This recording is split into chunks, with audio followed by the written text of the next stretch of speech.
Lions, it's final season, and you know what that means. It's time to hit those books. So whether you're working on studying for your final exams, doing your essays, or your final projects, I have 3 more top tech tips to help you finish off the term.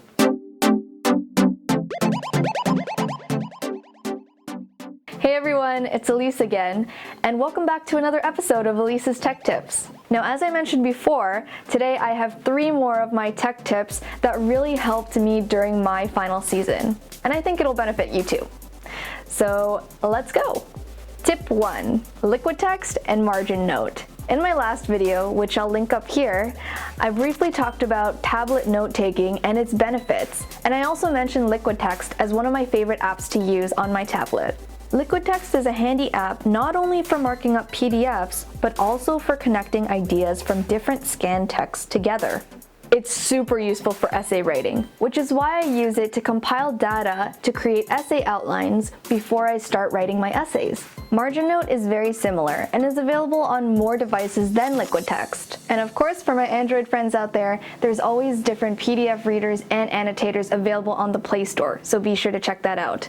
I'll link all these apps down in the description box below. Tip 2. Exam season often means memorization and trying to remember all those little key terms that you learn in class. To study for these types of finals, I recommend Quizlet. On the Quizlet website and app, you can search for a wide variety of already pre-made flashcards by other users, or create your own deck. You can even share your set of flashcards with friends in the same class and make studying a collaborative activity. I personally use this for my language-based courses, and I can't recommend it enough. Tip 3.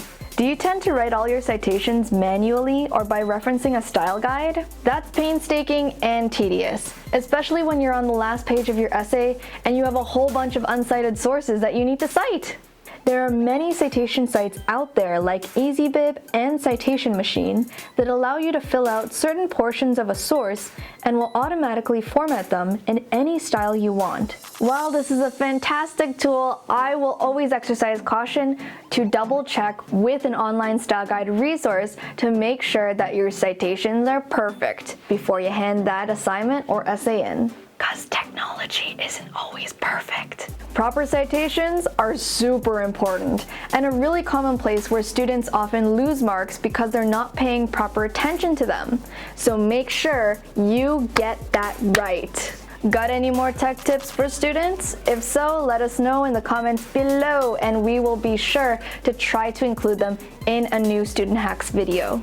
As always, be sure to hit that like button and subscribe for more student-related content coming your way soon. Good luck on your essays, papers, tests, exams, projects, whatever it may be, and I will see you in a new video very soon. Elise, out.